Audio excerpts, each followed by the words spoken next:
Good evening. The reason why I'm laughing is you've got to love the people who you work with in the television industry, because we're going to be looking at financially empowering South Africa's youth. And we have the head of project management from Stanlib joining us in the studio this evening. And just before he came in, I was being harassed by some of the crew here because I was trying to get the pronunciation of his name right, okay? So I'm going to try it now on air, and we'll see how close I get to it. The head of project management at Stanlib is Tshepo Ditshego. Aubrey, is that all right for you? You happy with that, Chana? Good man. Okay. Tshepo, good evening. Nice to have you with us. Good evening. Financially empowering South Africa's youth. Yeah. I was just looking at some numbers here that your own company's chief economist, Kevin Lings, put out. Yeah. We're not doing a good job at empowering the youth financially, are we? No, we're not. We, as a country, our savings rate is way below some of the BRICS peers. So China, for instance, got a GDP, or savings as a percent of GDP, at about 53%. What's ours? Ours is 14%. Hang on, China is 53 and ours is 14. 14%, yeah. And most of that is private companies saving. Individuals aren't very good in this country at saving. And it's to that very point. I mean, I don't think we are very empowered as individuals. We don't understand things like budgeting. We don't understand the different investment products out there. So, you know, it's a dire situation.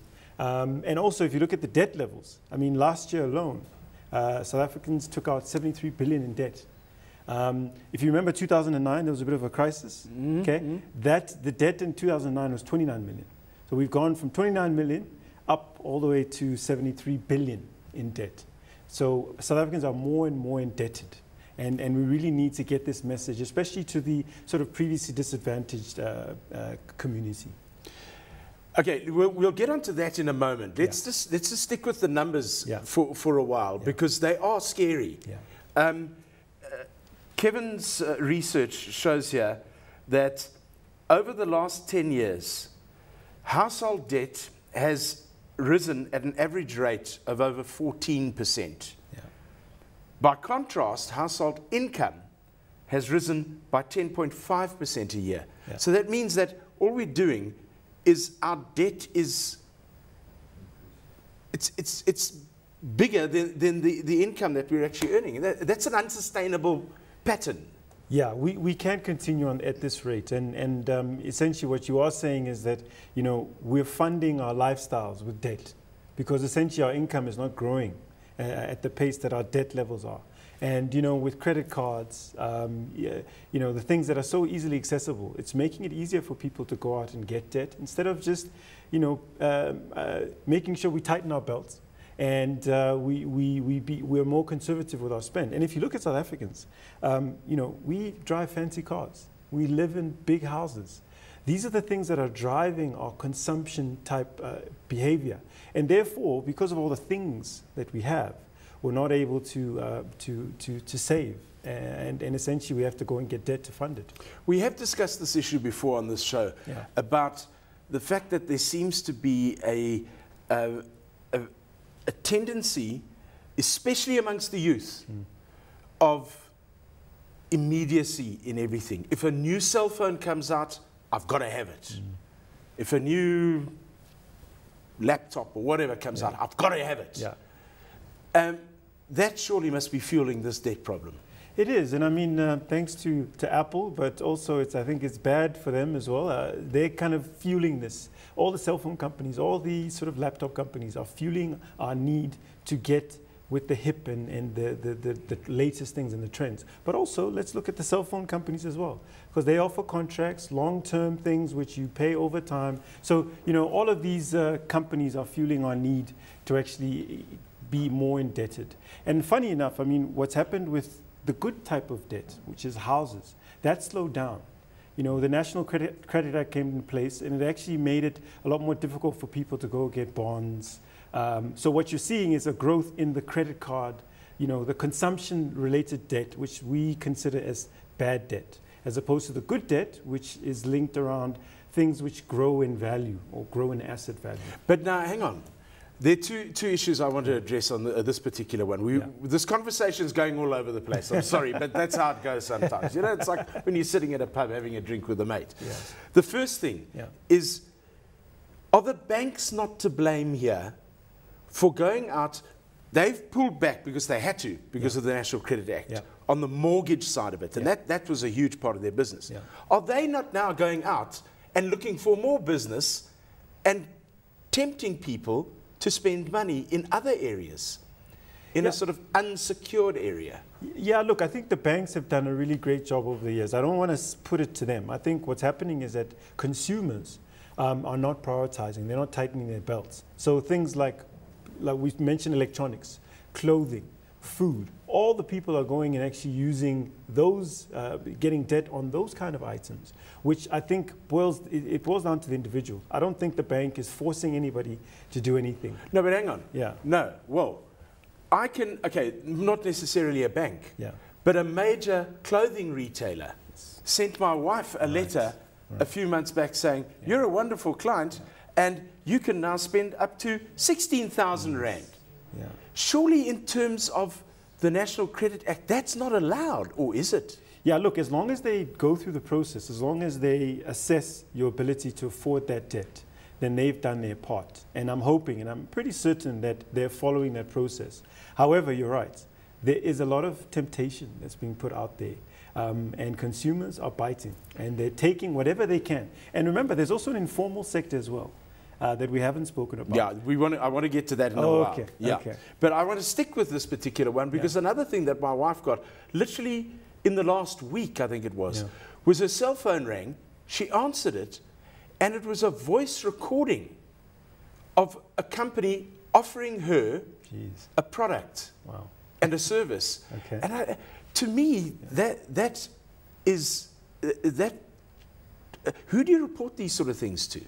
Is there a National Credit Act ombudsman or something? Who can you report those sort of solicitations to? Yeah, I don't have the details, the numbers, or whatever, but the National Credit Regulator is definitely one place. Right. You know, and there should be a credit ombudsman as well that you can report that to.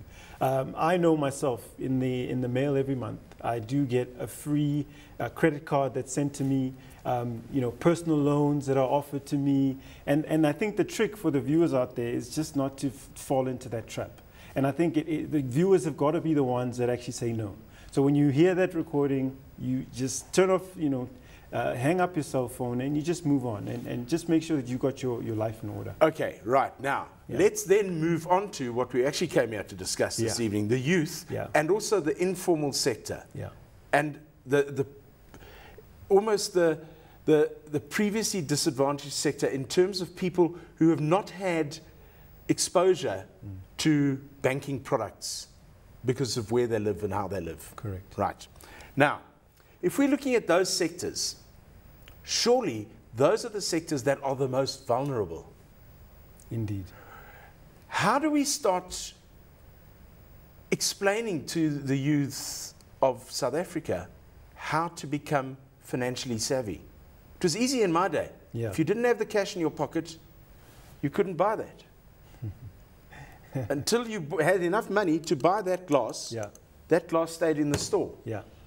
Doesn't happen anymore. Yeah. So what Stanlib has done is, over the last 5 years, we've run financial literacy campaign.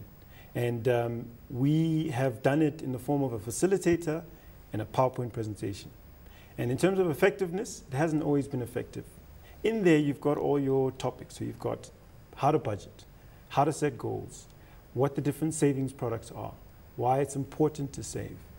But this year, we kind of had a change in heart. We said we need to relook at how we're getting our message across, which is how this Smart Bucks Mind Your Moolah movie came about. Okay. We then took the content of the previous PowerPoint presentation and we created a script. We got Monarchy Group involved, who are a young production company, and they really brought this thing to life. And what they use comedy. Because luckily with comedy, as you know, I mean, you're a funny man yourself, with comedy, you grab people's attention and you're able to get your message through. You're able to actually get them to be interested.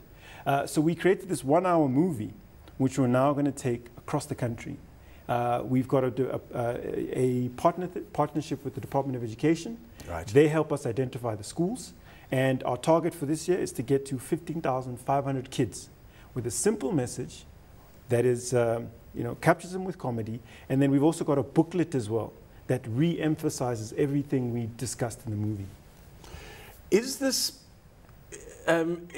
part of a curriculum that should be in place? You mentioned the Department of Education. Yeah. I mean, I know I left university, and until that last day, nobody had told me how to balance a checkbook. Yeah. You know, so you go out in the big wide world, you may be qualified to talk rubbish on the radio or on a TV set, but you know nothing about finance. Yeah. And that's, I think, what we're letting our children free into this world with, is no financial knowledge. Yeah. Luckily, as a part of the life skills program for the basic education, the Department of Basic Education has something in place already. Okay. So what we're doing is almost supplementing that message, okay, and also bringing it to life, making it interesting. So they are doing that, and I think for the sustainability of this thing, luckily that is in place. What we need to do is just make sure that we continuously work together, private sector, public, to reinforce this. And you know, most of the financial services providers are required as a part of the old FSC charter. I don't know if you heard about the Financial Services Sector Charter. No. So there's a charter which it's almost like the DTI, you know, the BEE codes for financial services, which requires all of us as financial services players to contribute at least 0.5% of our non-profit after tax to consumer education. Okay. So that helps, and I think, you know, all the big companies are doing that as we speak. It's just a matter of trying to get people outside of the financial services industry to join us, so that we don't have a situation where, like you had you were thrown out in the world without understanding how to balance the checkbook. You know, we need to really put a stop to that. Yeah. Yeah. See, poor me. See, what a rough life I've had. It really was difficult, but maybe Tshepo, you can help me with this. Okay, we'll be back in just a moment. Don't go away. Maybe now is a good time to grab your kids and say to them, come and watch the TV, because we're going to start talking to them directly and unpacking how they can actually get their financial lives in order.